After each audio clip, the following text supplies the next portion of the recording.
So hello hello. So guys, क्या हाल चाल? बड़े दिनों बाद वीडियो बनाने का मौका मिला है। सो स्वागत है आपका नए चैनल पर, जिसका पहले नाम था कोड बस, अब हो चुका है सेल्स फोर्स बस। तो इस बस में सवार हो जाइए और सेल्स फोर्स के बारे में जानने की तैयार हो गई। तो हमारा प्ले लिस्ट में आएगा मैन्युफैक्चरिंग क्लाउड का। तो मैंने देखा था कि मैन्युफैक्चरिंग क्लाउड के ऊपर हिंदी में वीडियोस अवेलेबल नहीं है यूट्यूब पर। तो मैंने सोचा कि पूरा मैं शुरुआत करूँ। मेरा introduction Abhishek Gupta, because 1.9 year of experience हो चुका है। तो इसमें एक साल मेरा इंटर्नशिप था, 9 मंथ का फुल टाइम। एंड मेरा रोल है पी टी सेल्स में डेवलपर है। एंड सर्टिफिकेशन मैंने करके रखे हैं, PT1, AI associate, AI specialist. And ये रहा मेरा प्यारा सा लिंक्डइन, जाके इसको फॉलो करिए, कनेक्ट कीजिए जो भी करने के लिए। एंड ये रहा फिर लिंक्डइन, आप इसमें जाके फॉलो करिए। एंड शुरू करते हैं guys। इस बस को सवार कर इसमें टिकट तो लगेगी। इसकी टिकट कुछ नहीं, बस इसमें जाके सब्सक्राइब बटन दबा दो। तो कुछ वीडियो में डाले हुए थे, अगर आपको मन है तो देख लो, बाकी मैन्युफैक्चरिंग का तो ये है वीडियो में डाल रहा हूँ। तो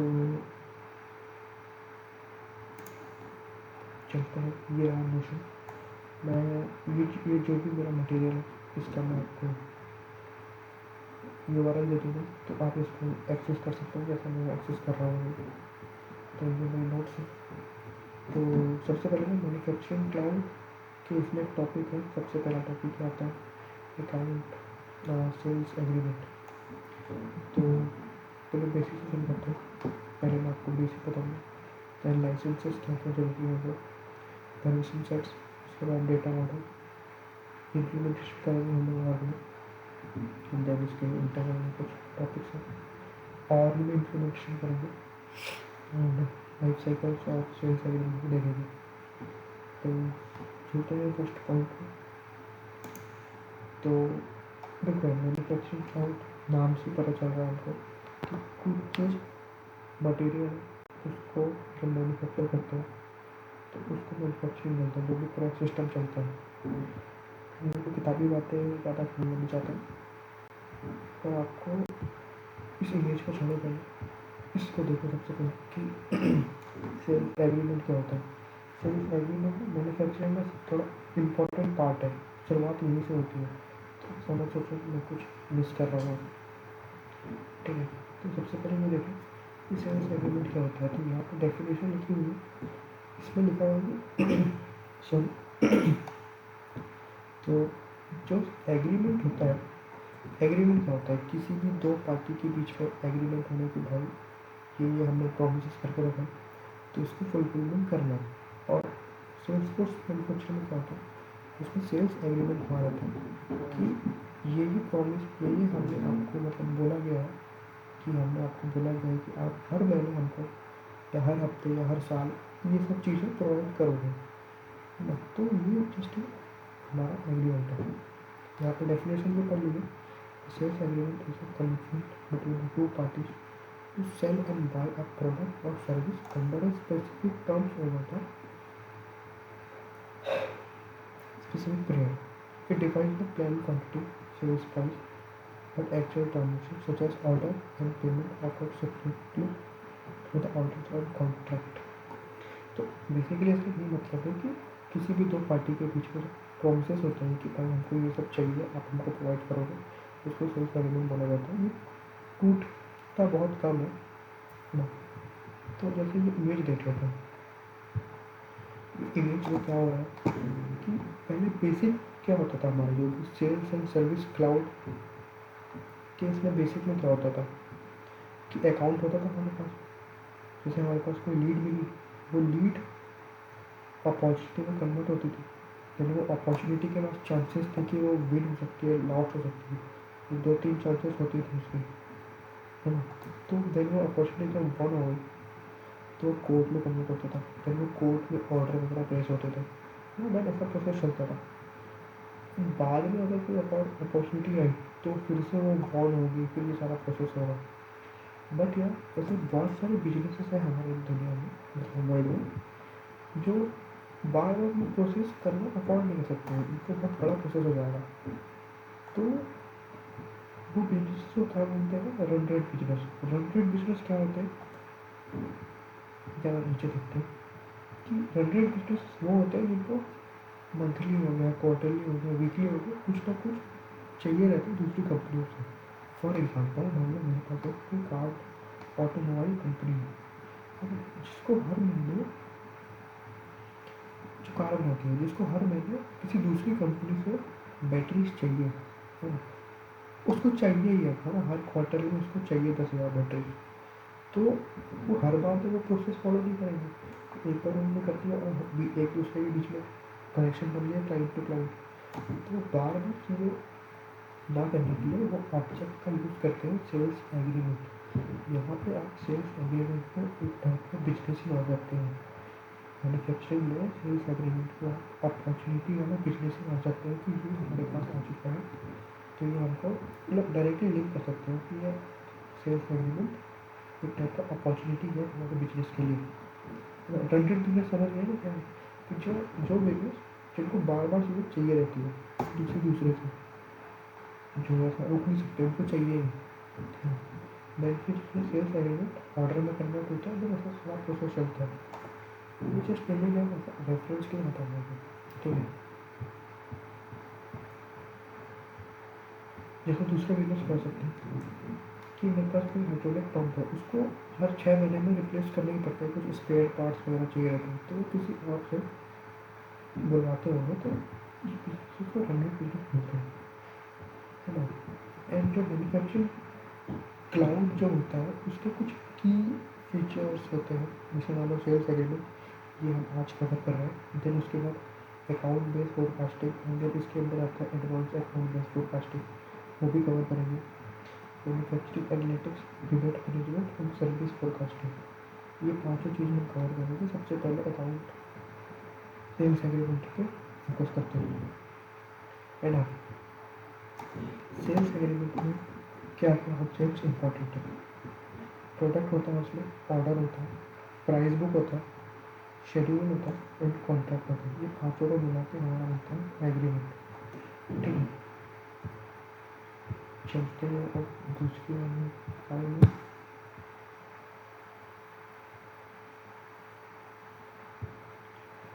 सेंसस, तो यार मैन्युफैक्चरिंग क्लाउड को आप सेल्स एंड सर्विस क्लाउड का एक्सटेंशन मान सकते हो, है ना।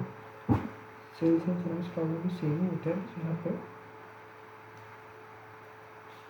कुछ कुछ ऑब्जेक्ट्स वगैरह नए आए हैं। जैसे मान लो हमारे पास अगर मैंने मैन्युफैक्चरिंग वाला क्लाउड लाइसेंस लिया तो मुझे सेल्स एग्रीमेंट मिलेगा, अकाउंट बेस्ड फोरकास्टिंग मिलेगा और सेल्स क्लाउड मिलेगा, ठीक है। अगर मैंने मैन्युफैक्चरिंग क्लाउड CRM लिया तो मुझे sales agreement plus account based forecasting, sales cloud plus service cloud मिलेगा।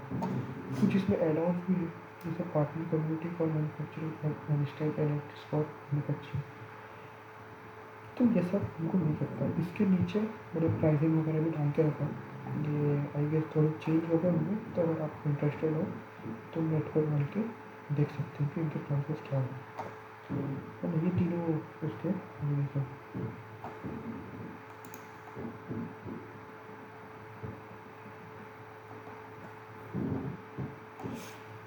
देन हमारे पास होता है परमिशंस, कि यार किसी भी यूज़र को मैन्युफैक्चरिंग या अकाउंट या सेल्स एग्रीमेंट का सब कुछ करने के लिए क्या क्या उसको ज़रूरी है।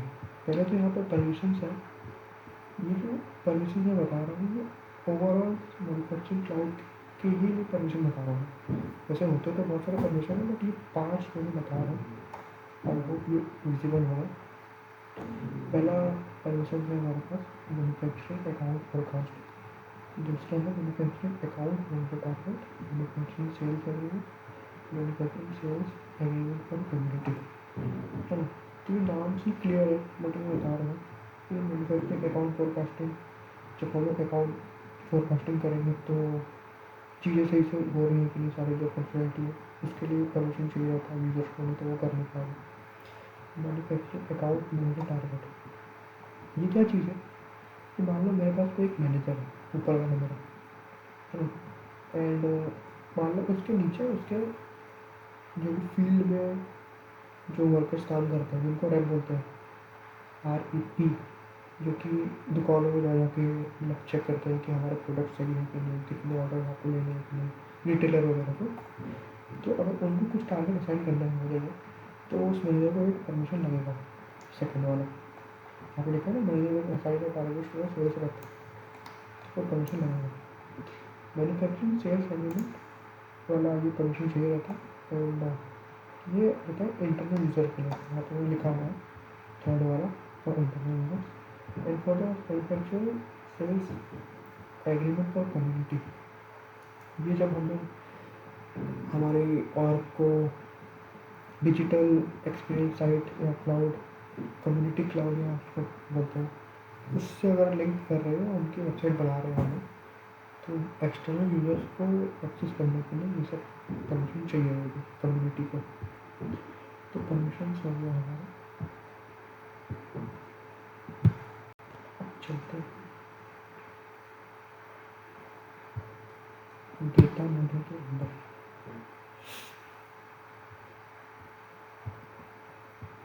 ये थोड़ा सा ना इमेज थोड़ी सी धुंधली दिख सकती है, बट इसमें ज़्यादा समझने की जरूरत नहीं है।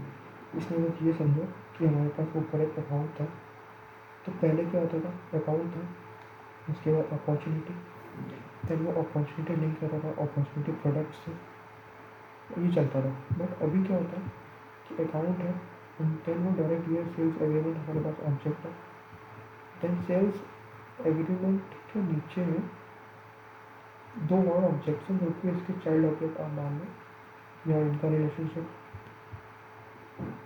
मतलब चाइल्ड फ्रेंड का मान लो, वो कहता है sales agreement product, sales agreement product schedule, ये रहती है, इन्हीं का काम है, ये बाकी का होता है, ठीक है। तो ये इसका डेटा मॉडल रहता है, जिसको रेफरेंस आप इसमें देख सकते हो अभी के लिए। और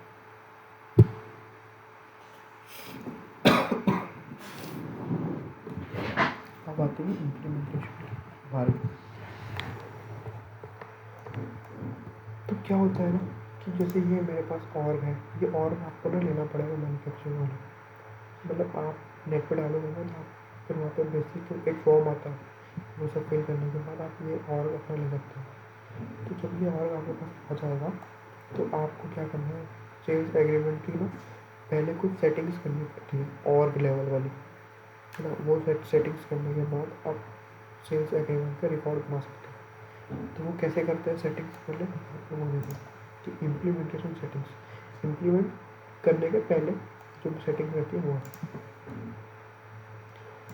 मैंने यहाँ पे क्लिक करा, फिर उसके बाद ये पेज खोला, यहाँ पे मैं सेल्स एग्रीमेंट आएगा,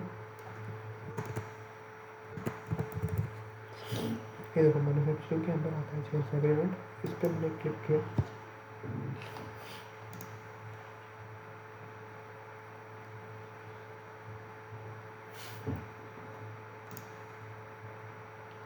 तो सबसे पहले ना हमको ये इसको ऑन करना पड़ता है, यहाँ पे जो भी टॉगल है,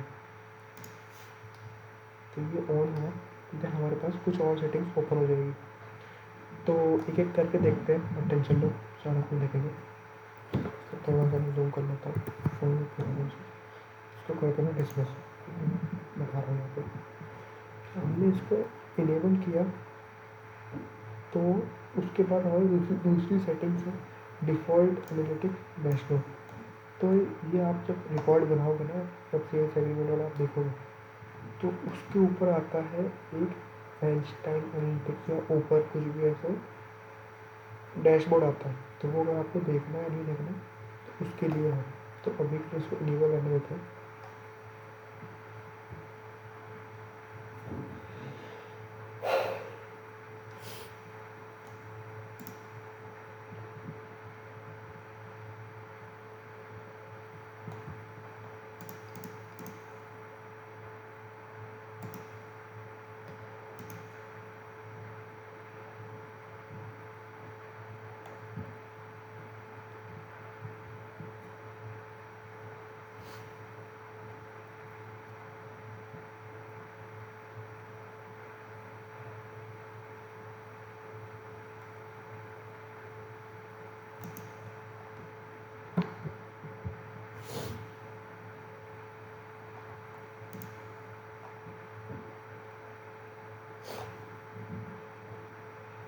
तो यहाँ पे हमारे पास एक दूसरी सेटिंग्स है, जो थर्ड सेटिंग्स है, रिन्यूएबल पीरियड स्टार्ट।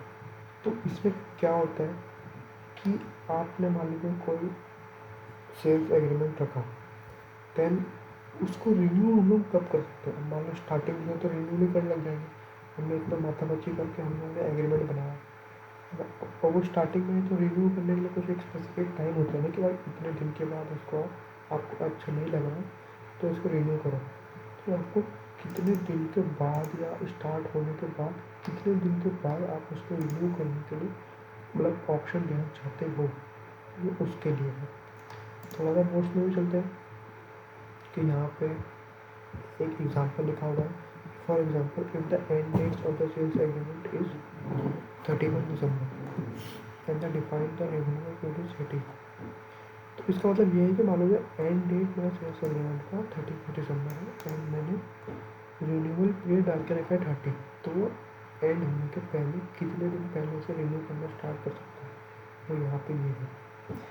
एंड यहाँ पे मैंने लिंक भी दिया है, आप इसको ओपन करोगे तो आपको ट्रेल हेड का लिंक ओपन हो जाएगा। यहाँ पे ना रिन्यू वाला जो एक ऑप्शन भी आता है, जब आप मैं दिखाऊंगा इसको ऑप्शन कहाँ पे आता है। तो वो ऑप्शन कब आता है? जब आपका सेल्स एग्रीमेंट एक्टिव हो, अंडर रिविजन हो, एक्सपायर्ड हो, ये तीनों स्टेटस है सेल्स एग्रीमेंट की। तो जब ये होगा तो आपको एक रिन्यू वाला बटन मिलेगा, है ना। तो वो कब कर सकते हो उसके लिए है, तो आप इसको रीड कर सकते हो, नोट्स में है ये।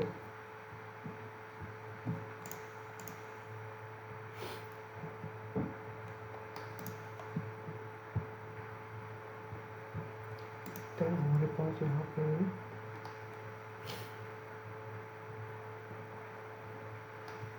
यस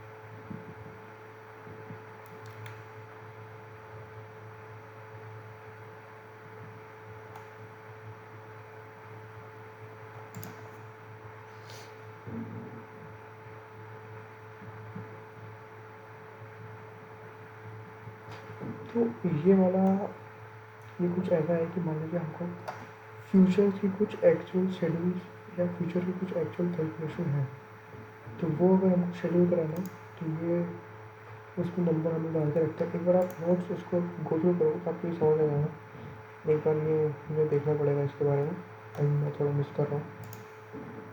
तो एंड ये थर्ड वाला एक बार ये ऑप्शन ना आप एक बार देखो और कमेंट करो, मैं इसको थोड़ा मिस कर रहा हूँ क्या है। मतलब आई गेस ये वही है कि जब फ्यूचर्स की कोई एक्चुअल कैलकुलेशन हमको शेड्यूल करवाना है, ले सकते हैं तो कितने ले सकते हैं वो है। ये थर्ड वाला जो ऑप्शन आ रहा है डिफ़ॉल्ट डेसिमल स्केल, तो ये मान लीजिए आप लोग बेवरेज का बिजनेस है या कुछ है, तो उसमें ml वगैरह एंड मान लीजिए 2.5 लीटर 2 लीटर ऐसा करके आता है। तो आपको कितने डेसिमल स्केल तक आपको दिखाना है, तो वो यहाँ पर वो अब 0 से लेकर 6 तक दिखा सकते हैं। मैं बाई डिफॉल्ट आपको 4 आ रहा है तो मैं 4 रखता हूँ अभी। तो ये थोड़ा इम्पोर्टेंट है। यहाँ पे क्या है ये नोट्स देखते हैं।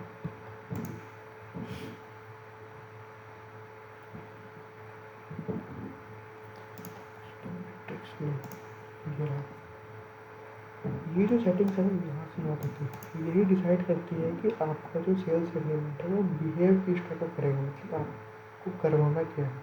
जो फर्स्ट ऑप्शन है हमारे पास मैनुअल यूजिंग एपीआई अप्रोच। तो मान लीजिए कोई एक कंपनी सेल्सफोर्स यूज़ कर रही है, वही कंपनी मान लो अपने ऑर्डर्स प्लेस करवाने के लिए किसी एक्सटर्नल सिस्टम का यूज़ कर रही है ना।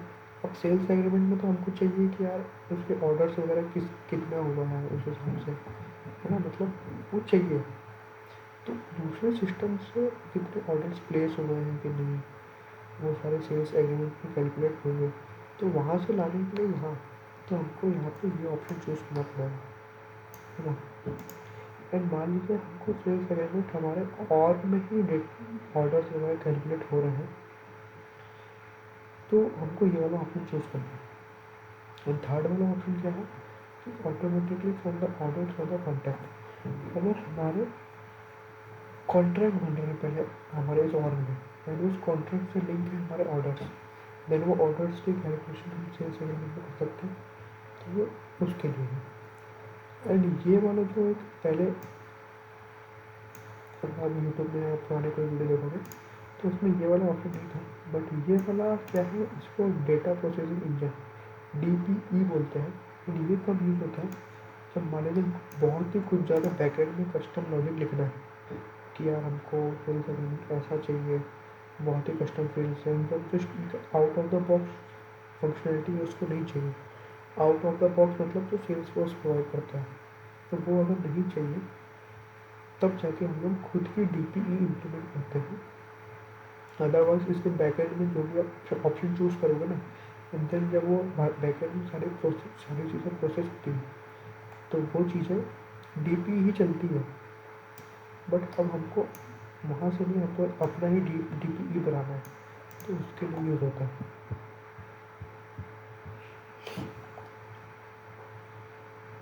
एंड ये वाला ये इम्पोर्टेंट है, मैं इसको समझाता हूँ अच्छे से। इसमें क्या होता है कि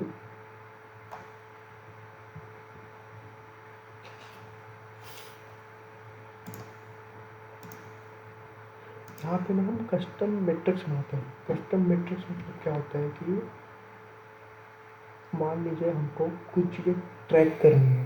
पहले तो ये जो ऑब्जेक्ट है, ये दो ऑब्जेक्ट्स हैं, सेल्स एग्रीमेंट प्रोडक्ट शेड्यूल, दूसरा एक ऑब्जेक्ट है सेल्स एग्रीमेंट प्रोडक्ट। तो ये दो ऑब्जेक्ट हैं, ये दोनों के बीच में मास्टर डिटेल का रिलेशनशिप है, ठीक है। ये दोनों के बीच में मास्टर डिटेल का रिलेशनशिप है। ये वाला पेरेंट है और ये उसका चाइल्ड है। तो एग्जाम्पल के लिए समझो कि मैंने इस वाले ऑब्जेक्ट में एक फील्ड बनाई टेस्ट 2 नाम से, एंड देन इसकी वैल्यू कंटेन कर रहा है इसका पेरेंट टेस्ट। जैसे इस एग्जाम्पल से समझते हैं हम लोग, जैसे यहाँ पर लिखा है कि एक फास्ट मूविंग कंज्यूमर गुड्स करके कोई इंडस्ट्री है, मान लो कोक है, ठीक है।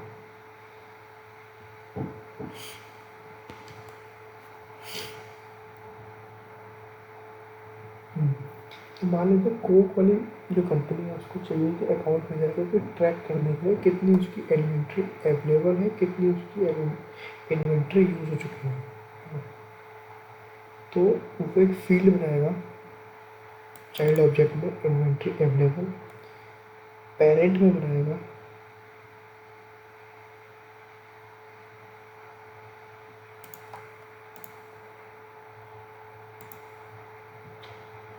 बनाएगा वो इन्वेंट्री अवेलेबल, एंड चाइल्ड में बनाएगा इन्वेंट्री यूज।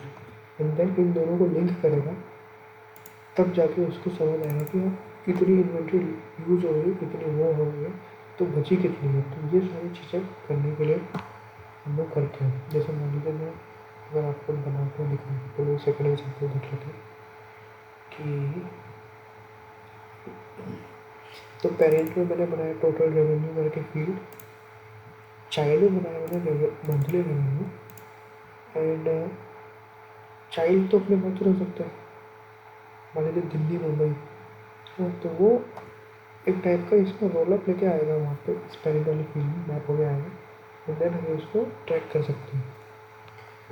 तो वैसे मैं बना नहीं रहा हूँ, ये वाला आपको फील्ड बनाना पड़ेगा। आप ये यहाँ पे ना सेल्स एग्रीमेंट प्रोडक्ट जो यहाँ पे आपको डालना पड़ेगा ऑब्जेक्ट पेरेंट वाला।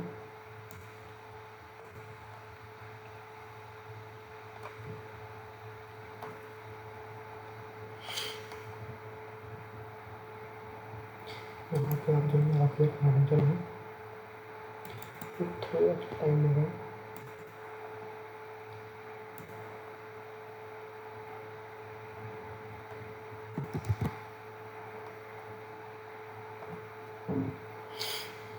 तो ये आपका पेरेंट आ गया। इन्हीं पॉइंट में हमने फील्ड वगैरह की टेस्ट की। तो आपको क्या करना है, आपको फील्ड बनाना है इन्वेंट्री अवेलेबल नंबर टाइप की। चाइल्ड वाला आपने देखा था शेड्यूल, उसको इसमें करो एंड देन यहाँ पे उसको लिंक करके रखते हैं, है ना। एंड देन उसके बेसिस पे हम लोग मैट्रिक्स ग्रुप बनाते हैं कि हमको एक्चुअली में शो क्या क्या करना है। मतलब मान लो कोई एक यूज़र देख रहा है सेल्स एग्रीमेंट को, उसको पहले देखना पड़ेगा कि मान लो क्वान्टिटी के बेस पे वो देखना चाह रहा है कि मुझे कितनी क्वान्टिटीज़ कम ज़्यादा हुई है, मुझे आगे कितनी क्वान्टिटीज़ भेजनी है, इस महीने कितनी भेजनी है, इस महीने कितना नहीं भेजना है, मतलब कितना यूज़ हुआ है। अगर रेवेन्यू के बेस पे देखना है तो वो ऐसा कर सकते हैं। तो मान लीजिए अगर क्वान्टिटी के बेस पे देखना है उसको, तो इसको न्यू करेंगे ना, मैं आपको एडिटर में दिखाता हूँ पहले। यहाँ पे क्वान्टिटी लिखिए, तो आपको जो जो चीज़ें चाहिए ना यहाँ पे, ये सारी फील्ड्स कहाँ से आ रही है, जो मैंने चाइल्ड बनाया था। चाइल्ड मतलब ये वाला सेल्स एग्रीमेंट प्रोडक्ट शेड्यूल। तो ये सारी फील्ड्स आपको कौन कौन सी फील्ड्स दिखानी है। जब मैं क्वांटिटी वाला कैटेगरी में जाऊँगा, आपको कौन कौन सा दिखना है। तो मुझे 3 देखनी है, प्लान, क्वांटिटी, एक्चुअल, फोरकास्ट, ये तीनों देखनी है। ठीक है। अगर मान लो मैं रेवेन्यू के बेस पे देखना चाह रहा हूँ, तो मैं रेवेन्यू में क्या देखूँगा, सारे अमाउंट्स वाली फील्ड्स आएंगी। रेवेन्यू मतलब ऐसे ही होता है। तो अमाउंट वाली सारी फील्ड्स को मैंने रख दिया यहाँ पे, जो भी वो काम की लगी। क्वांटिटी वाले में मैंने क्वांटिटी वाली फील्ड्स को रख दिया। सॉरी। एंड मेरे पास एक थर्ड वाला है टेस्ट मैट्रिक्स ग्रुप, ये मैंने न्यू करके बनाया था। यहाँ पर हम डालिए एंड आपको बोला अपने बेस पे जो भी आपको फील्ड्स दिखानी है, और ये फील्ड्स दिखेगी कहाँ मैं बताऊँगा अभी मैं, तीनों कैटेगरी दिखेगी कहाँ। एंड देन ये एक और ऑप्शन है अप्रूवल प्रोसेस। इसमें क्या होता है ना, मान लीजिए मैं चला रहा हूँ और चला रहा हूँ, तो कुछ चीज़ें, बहुत सारी चीज़ें होती हैं जो मैं सेल्फ अप्रूव करता हूँ, है ना। मान लीजिए मुझे इस मंथ में इतना ऑर्डर भेजना है, इतना एग्रीमेंट दिखाना है, इतना वो करना है, तो मैं खुद ही कर दूँगा, मुझे किसी भी अप्रूवल की ज़रूरत नहीं है। जो डायलॉग था ना मिर्ज़ापुर में कि पूछते ही रहेंगे तो काम कब करेंगे, तो वैसा ही वाला है कि मैं सेल्फ अप्रूव भी कर सकता हूँ। बट अगर हमको इसको सेल्फ अप्रूवल से रोकना है तो मुझे इसको इनेबल करना पड़ेगा। देन हमको एक कुछ भी चीज़ें, अगर वो स्टेटस आपको दिखाया था ना, स्टेटस वाला फील्ड, यहाँ पे अगर मैं आपको दिखाऊंगा अभी आगे, यहाँ पे आपके पास स्टेटस वाला फील्ड होता है। तो वो सारी चीज़ें इसमें आप लाइफ साइकिल में जाइएगा, तो ये हमारे पास एक स्टेटस वाला फील्ड होता है। अगर वो एक्टिव से, मतलब ड्राफ्ट से अप्रूव होता है, मतलब ये किसी मैनेजर को जा रहा है अप्रूव के लिए, तो वो अप्रूव करेगा। तो ये सारे प्रोसेस अगर आपको करवाना है किसी एक अप्रूवल प्रोसेस, तो हमको ये वाला इनेबल करना पड़ेगा। अदरवाइज वो सेल्फ अप्रूव भी कर सकता है। मैं इसका एग्जाम्पल आपको दिखाऊंगा। एंड एक लास्ट में ऑप्शन होता है ईमेल नोटिफिकेशन। तो मान लीजिए अगर मैं सेल्स एग्रीमेंट कहीं पे फटा फटा मतलब कुछ भी ब्रेक हुआ फंक्शनलिटी, या कुछ भी पास हो रहा है, कुछ भी चीज़ें हो रही हैं, तो इसको मैं यहाँ पे ईमेल डाल सकता हूँ जिसको ईमेल जाए। ठीक है। तो ये ओवरऑल क्या है कि हमको ये सब सारी सेटिंग्स करनी पड़ती हैं कि सेल्स एग्रीमेंट का आगे चल के फंक्शनलिटी होगी क्या, मतलब उसको कितने मंथ में दिखाना है, उसका रेवेन्यू गेट क्या होगा, उसके फीचर शेड्यूल्स क्या होंगे, उसको डेसिबल क्या होंगे, और टाइप किसका है। हाँ, अब उसमें क्या क्या हमको शो करवाना है, कुछ और फील्ड्स मैप तो नहीं करवानी है, तो वो है क्या क्या हमको शो कराना है क्वान्टिटी के बेस पे, रेवेन्यू के बेस पे कौन कौन सी फील्ड्स हमको दिखनी चाहिए, वो है। और ये तो मैंने बता ही दिया। तो अब आते हैं हम लोग सेल्स एग्रीमेंट के ऑब्जेक्ट में। यहाँ से आप सर्च करिए, ठीक है, वो नोट्स पे जाओ। तो ये हमारे कवर हो गया 5.1 5.2 5.1 का अगर आप देखिएगा 6 पॉइंट हमारा और का इम्प्लीमेंटेशन है।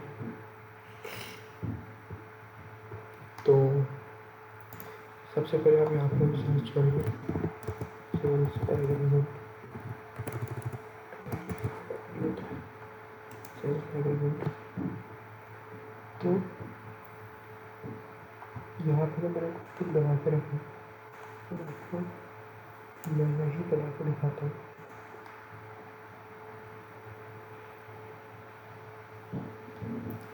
देखिए, जब आप सेल्स एग्रीमेंट बनाएंगे ना, तो आपका स्टेटस रहेगा ड्राफ्ट, है ना। आप हमेशा ड्राफ्ट में बनेगा। तो इसका मैं नाम दे देता हूँ सेल्स को बस कर दो, ठीक है। एंड हमको सिलेक्ट करना पड़ता है प्राइस बुक। एंड आपको प्राइस बुक तो पता ही होगा, आप प्राइस बुक को भी आप बना सकते हैं। बाकी मैंने एक प्राइस बुक बनाया हुआ है। प्राइस बुक में क्या होता है, जब आप प्राइस बुक बनाएंगे ना, तो आपको उसमें प्रोडक्ट भी ऐड करने पड़ेंगे। एंड यहाँ पे वही प्रोडक्ट आएंगे जो कि आपने इस प्राइस बुक में डाला होगा। तो मैंने प्राइस बुक कर दिया, मैं आपको दिखाई देता हूँ। यहाँ पे प्राइस बुक, तो जो भी मैंने प्राइस बुक बनाया हुआ है उसके अंदर जो भी प्रोडक्ट्स मैंने डाले होंगे वही प्रोडक्ट्स आपके सेल्स एग्रीमेंट में आएंगे। अभी इतना ध्यान। तो मैंने ये यहाँ से न्यू करके बनाया था। एंड ये प्राइस बुक के अंदर मैंने कुछ प्रोडक्ट्स डाले हुए रिलेटेड के अंदर, ये 2 प्रोडक्ट डाले हुए, एयर फिल्टर और एक कंडीशनर, ठीक है। तो यहाँ पे मैंने ये प्राइस बुक सिलेक्ट किया, तो मेरे को 2 ही इस सेल्स एग्रीमेंट में यही दोनों प्रोडक्ट मिलेंगे। देन अकाउंट देख लो, अकाउंट मैंने हमने POC अकाउंट करके है।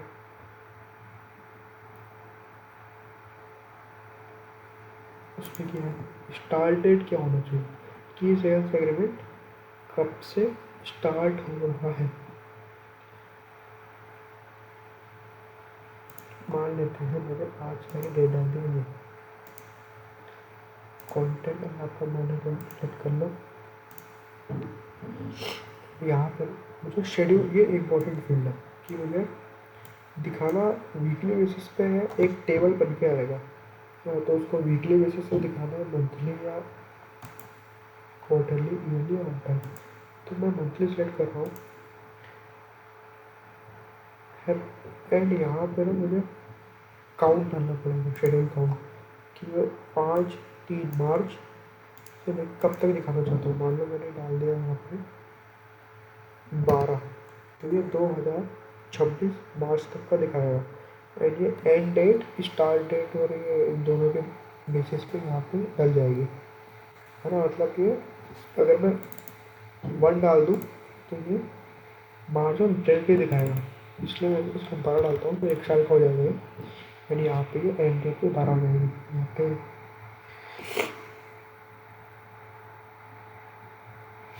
यहाँ पे 2 चीज़ होती है। एक करेंसी कोड तो आपको पता ही है किस करेंसी में दिखाना है आपको, इसको नहीं छेड़ते।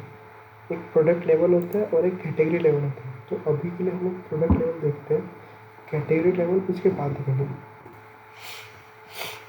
फिर यहाँ पे आपको होता है calculate actual values using DP।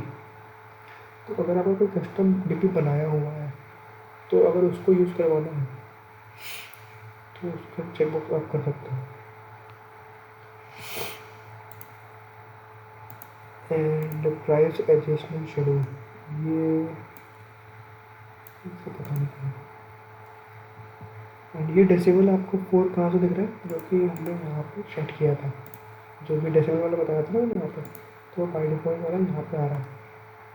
And user specific plan quantity, select the checkbox like the user specified plan quantity for the product to distribute initial plan quantity for transaction automatically।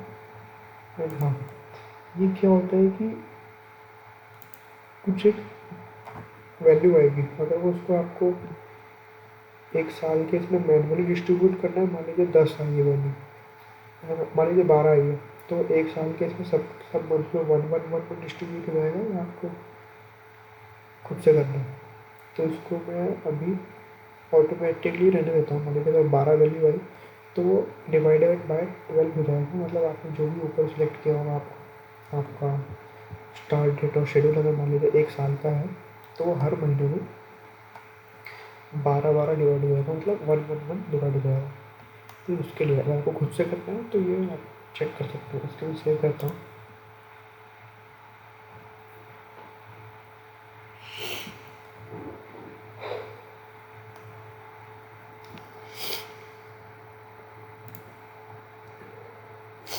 तो ये आपका बन गया है सेल्स एग्रीमेंट रिलेटेड।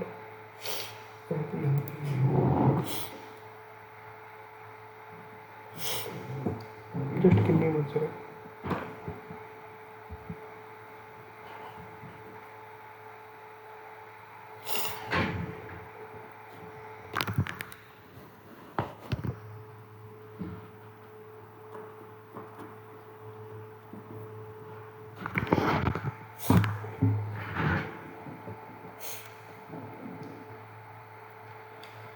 तो ये आपकी basic detail आ गई कि ये इसका ड्राफ्ट है। अभी इसमें ड्राफ्ट ही आएगा, तो वहाँ कोई ऑप्शन नहीं आ रहा क्योंकि हमने प्रोडक्ट्स ऐड नहीं किए। ये सब कुछ बेसिक डिटेल्स हैं। सबसे पहले मैं चाहता हूँ इसमें प्रोडक्ट्स ऐड करता हूँ। जब तक मैं प्रोडक्ट्स ऐड नहीं करूँगा तो वहाँ पे ड्राफ्ट से वो हटेगा नहीं। मतलब क्या मान लीजिए ये कोई सेल्स एग्रीमेंट है, मान लीजिए किसी कंपनी के साथ मेरा सेल्स एग्रीमेंट साइन हो रहा है तो उसको क्या क्या प्रोडक्ट चाहिए। ये दो ही प्रोडक्ट क्यों आ रहे हैं, क्योंकि हमारे प्राइस वर्क में 2 ही प्रोडक्ट है। इसको सेलेक्ट किया मैंने, नेक्स्ट किया। इसमें कुछ बेसिक डिटेल डाली मैंने। इनिशियल अमाउंट होना चाहिए 100,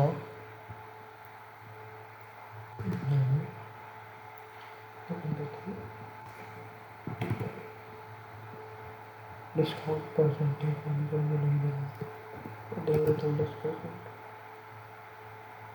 इनिशियल क्वान्टिटी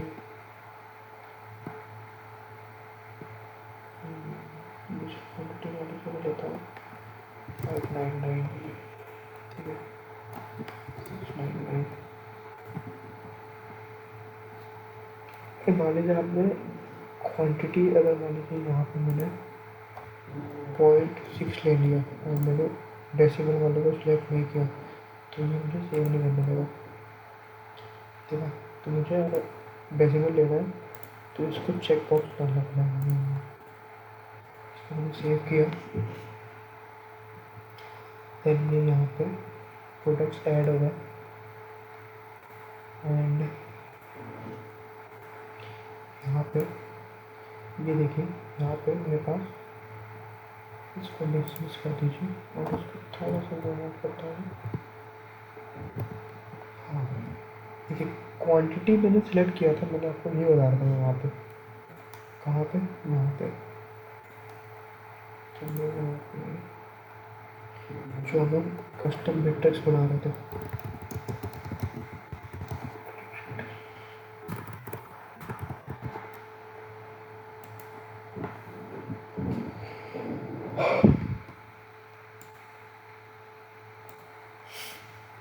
हमने जो ये बनाया था ना क्वांटिटी, तो मैंने क्वांटिटी में क्या क्या डाला हुआ है, ये 3 फील्ड्स डाली हुई। तो अगर मैं यहाँ पे देखूँ मैट्रिक्स ग्रुप में, अगर क्वांटिटी के बेस पे देखना है मेरे को कि यार ये वाला जो मेरे पास प्रोडक्ट है इसका प्लान क्वांटिटी था अप्रैल में 49।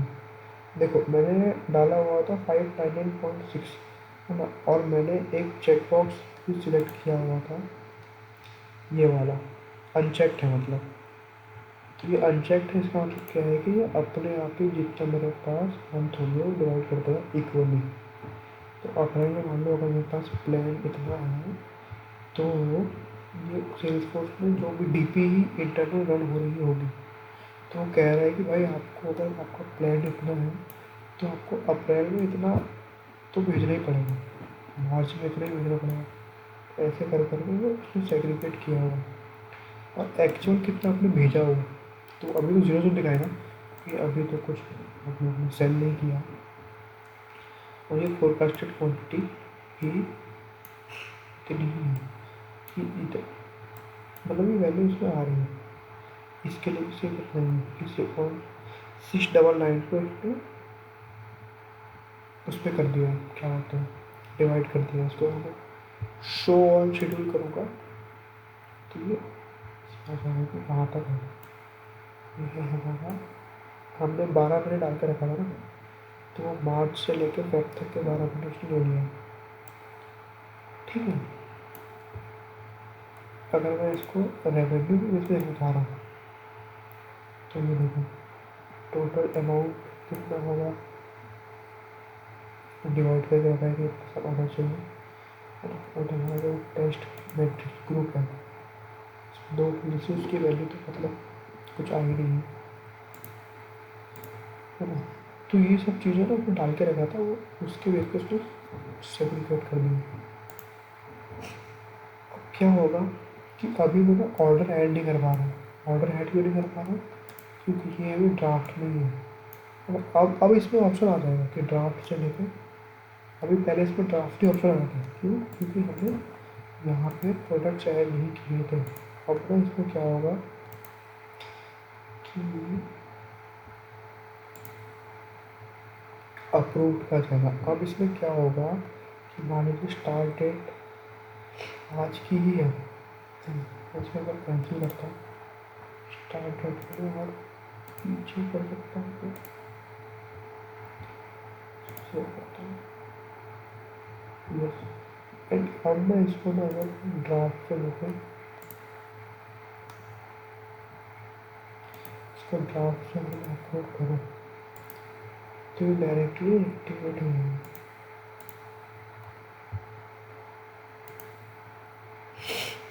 देखो ये ड्राफ्ट से अप्रूव में तो गया, देन फिर अप्रूव से डायरेक्टली एक्टिवेट भी हो गया। क्यों, क्योंकि एक रीज़न तो इसको ये है कि हमने इसमें अप्रूवल प्रोसेस कोई दिया नहीं है, तो ये इसको किसी अप्रूवल प्रोसेस की ज़रूरत नहीं है, ये वैसे ही एक्टिवेट हो गया। इसका दूसरा रीज़न क्या है कि इसका स्टार्ट डेट जो भी सेल्स एग्रीमेंट का जो स्टार्ट डेट है वो आज 5 तारीख के पहले ही शुरू हो चुका है ना। तो इसलिए वो मतलब पहले ही शुरू हो चुका है तो उसको एक्टिवेट करना पड़ेगा, उसके बेसिस पे हो गया। और ये देखो एंड डेट, स्टार्ट डेट और ये फ्रीक्वेंसी के बेसिस पे यहाँ पे सेट हो गई है। अब मैं क्या कर पाऊँगा, यहाँ पे जाके ऑर्डर्स ऐड कर पाऊँगा क्योंकि अभी एक्टिवेट हो चुका है। अब मैं इसको ना ऑर्डर्स ऐड कर पाऊँ इसके,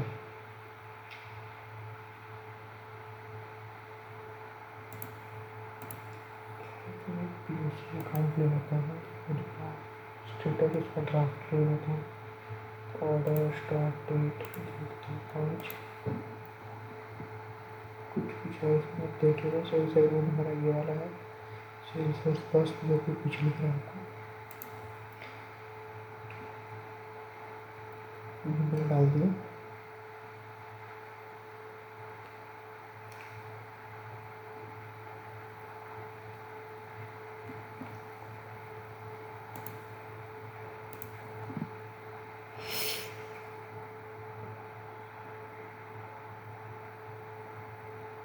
इस ऑर्डर को आप एक्टिवेट कर दो। पहले प्रोडक्ट ऐसा लगाएगा,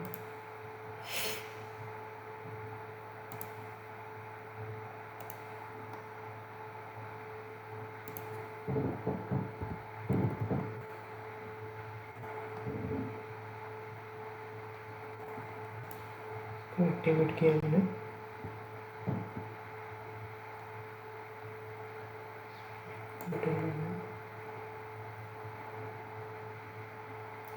सेल्स एग्रीमेंट में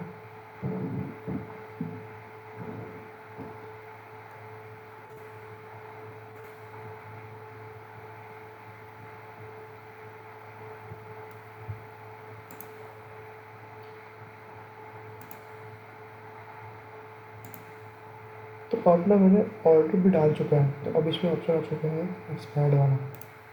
ठीक है, तो मोटा मोटी यही है कि सेल्स एग्रीमेंट में अब ये दिखता है। अब इसमें कुछ ऑप्शन है हमारे पास, mass update, recalculation action, show all schedule. Show all schedule तो आपने देख लिया कि सब कुछ दिखा रहा है, इसको आप ऐसा करोगे तो आपको बड़ा भी दिख जाएगा। ठीक है, एक होता है मास अपडेट के लिए। तो मान लो मेरे पास यहाँ पे बहुत सारा है, तो अगर उसको मास अपडेट करना है तो मान लीजिए प्रोडक्ट कौन सा सेलेक्ट करता हूँ, पहले मैं डालता हूँ इसके लिए शेड्यूल करना है मार्च के लिए, और कौन सी फील्ड करती है शेड्यूल की जगह मान लीजिए टाइम क्वान्टिटी। इसको इंक्रीज करना है, रिप्लेस करना है, क्या करना है, इसको मान लो रिप्लेस कर देता हूँ 700 पे। ठीक है, तो इसके पहले भी यहाँ पे लिखा हुआ है 449 समथिंग कुछ लिखा हुआ था, तो रिप्लेस हो जाएगा 700 से। सिर्फ मार्च के लिए यहाँ पे आ जाएगा 700। अभी नहीं आएगा, इसको मेरे को रिफ्रेश करना पड़ेगा या कैलकुलेट एक्चुअल करना पड़ेगा। मैं रिफ्रेश कर देता हूँ।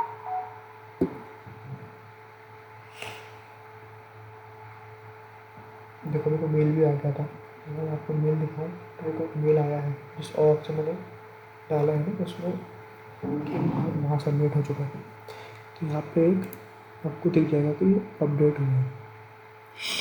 उसी बेस पे आप उसको इंक्रीज डिक्रीज और रिप्लेस कर सकते हैं और रिकैलकुलेट भी कर सकते हैं। आप रिकैलकुलेट करने के लिए क्या होता है, आपके पास एक 3 ऑप्शंस आते हैं। Just give me 1 second.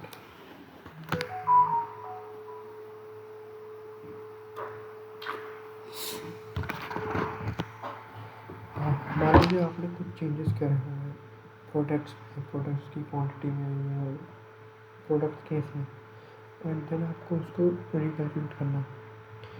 तो आप यहाँ पे 3 ऑप्शन दिखेंगे कि current schedule, past current schedule और करेंट एंड फ्यूचर शेड्यूल्स। तो ये फ्यूचर शेड्यूल्स जो आपने यहाँ पे देखा था ये उससे ही कुछ लिंक है।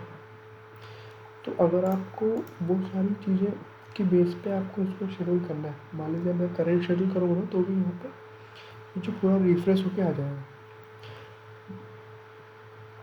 मान लो आपके पास कुछ ऐसे एग्रीमेंट्स भी हैं जो करंट से लेकर फ्यूचर शेड्यूल्स वाले होंगे, तो उनको भी आपको अगर लेना है तो आप उसको डाल सकते हैं। एंड ये पास्ट एंड करंट शेड्यूल में क्या होता है, इसका एक एग्जांपल मैं आपको बताता हूँ। मान लीजिए हमारे पास एक एक्सटर्नल सिस्टम से हम लोग ला रहे हैं ऑर्डर्स वगैरह, है ना, एंड किसी एक हफ्ते के लिए वो API फट चुका है कि वो ऑर्डर्स नहीं आ रहे, एंड अब वो फिक्स हो चुका है एरर। तो अब अगर हमको पास्ट वाले भी छूटे ना, है ना, मतलब वो जो भी एक हफ्ते से जो भी एरर चल रहा था उसकी वजह से ऑर्डर्स हमारे इस मंथ में कैलकुलेट होंगे, तो पास्ट वाले भी कैलकुलेट हो और करेंट वाले भी शायद कैलकुलेट हो, तो हम लोग ये वाला ऑप्शन यूज़ कर सकते हैं। मतलब अगर पास्ट का एक यूज़ केस बताया मैंने आपको, वीडियो से करेंट एंड फ्यूचर शुरू करेंगे रिकैलकुलेट करेंगे, तो यहाँ पे सारी चीज़ें रिकैलकुलेट हो जाएंगी, है ना। एंड इसमें एक रहता है प्रोडक्ट टाइप में रहता है प्रोडक्ट कैटेगरी। तो ये प्रोडक्ट कैटेगरी में क्या रहता है आपको मैं ऐसे ही बता देता हूँ। जब आप ये बनाएंगे तो देन आपको एक यहाँ पे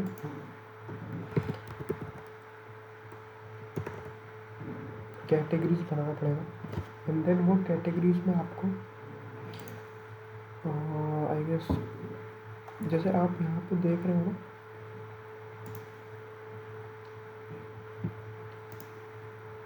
ये यहाँ पे आपको प्रोडक्ट के बेस पे दिखा रहा है कि प्रोडक्ट 1 है प्रोडक्ट 2 है।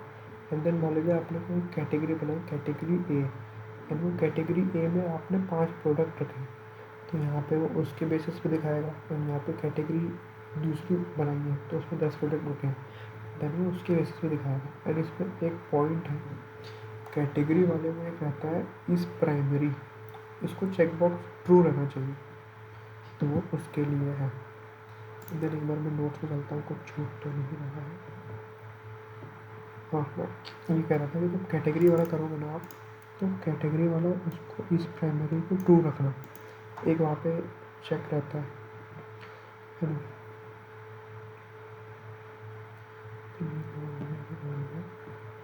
एंड हाँ एक रहता है यहाँ पे आपके पास, अच्छा अगर मैंने अभी जाके ना, हाँ ये देखो अभी ना मैंने कुछ उसमें चेंजेस करे, यहाँ पे प्रोडक्ट्स वगैरह में इसमें कुछ चेंजेस करे, है ना, तो ये चले गया है अंडर रिवीजन में। ये अभी हम लोग लाइफ साइकिल डिस्कस करेंगे तो उसमें क्लियर हो जाएगा। मैं एक पॉइंट आपको डिस्कस करके बताता हूँ कि ये सेल्स एग्रीमेंट को ना हम लोग डायरेक्टली सेल्स एग्रीमेंट को कोड में भी कन्वर्ट कर सकते हैं, है ना। एंड देन वो जो कोड बनेगा ना, कोड को भी हम लोग एक और फिर से किसी एग्रीमेंट में कन्वर्ट कर सकते हैं। तो अगर मैं आपको इसको कन्वर्ट करके दिखाऊँ तो आप इसको कोड में भी कन्वर्ट कर सकते हो। डन। तो उसमें एक कोड बन चुका होगा अगर आप यहाँ करें कोड।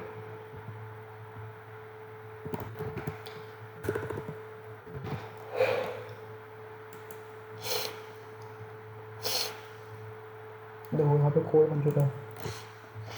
एंड देन अगर इस कोड को भी मैं आप वापस से इसको convert code to sales agreement कर सकते हो। जब इसको वापस से आप कन्वर्ट करोगे ना तो आपको यहाँ पे कुछ कुछ बेसिक इन्फॉर्मेशन से पूछेगा जो कि आपने और सेटिंग इम्प्लीमेंटेशन वगैरह में देखा था कि आपको कौन सा चाहिए ये सब। तो इसको आप थोड़ा एक्सप्लोर करना। मैं चाह रहा हूँ कि मैं आप इसे यहाँ पे एंड करूँ एक चीज़ खोल के लाइफ साइकिल्स। तो हमारे सेल्स एग्रीमेंट में लिख रहा हूँ तो सबसे पहले तो ड्राफ्ट में बनता है उसका स्टेटस, देन वो अप्रूव हो जाता है। अगर अप्रूवल प्रोसेस है तो वो अप्रूव करेगा, देन उसके बाद वो एक्टिवेट होगा। अगर अप्रूवल प्रोसेस नहीं है तो वो सेल्फ अप्रूव भी कर सकता है। मेरे केस में जो मैंने किया था वो स्टार्ट डेट पीछे थी तो देन वो डायरेक्टली अप्रूव हो गया। अंडर रिविजन कब होता है, जब मान लो मैंने कुछ क्वान्टिटी या प्राइसिंग वगैरह में चेंज किया है तो वो अंडर रिविजन में चला जाता है। एंड रिन्यू वाला कब होता है वो तो आपको पता ही है कि मान लीजिए फिर तो रिन्यू वाला को डाल के रखा था 30 डेज के अंदर आ जाएगा वो। एंड देन यहाँ पे लिखा हुआ है कि agreement is form to create a new one after end. तो इसमें भी रिन्यू स्टेटस आ जाता है। और एक रहता है मान लीजिए एग्रीमेंट अगर एक्टिविटी नहीं है और उसकी वैलिडिटी खत्म हो गई तो कैंसिल स्टेटस में आ जाता है। एक रहता है अगर मान लीजिए एक्सपायर्ड, अगर उसमें कुछ भी एक्टिविटी नहीं हो रही है और उसका एंड डेट हो चुका है तो वो एक्सपायर हो जाता है। एक यहाँ पे इमेजेस है तो आप उसको एक बार देख सकते हो तो भले के लिए। आई थिंक काफ़ी कुछ डिस्कस कर लिया है हमने सेल्स एग्रीमेंट। आप भी इसको एक्सप्लोर करो। नेक्स्ट टॉपिक हमारा रहेगा अकाउंट फोरकास्टिंग। तो सब कुशल मंगल रहे। इस चैनल को सब्सक्राइब कर लो। Thank you.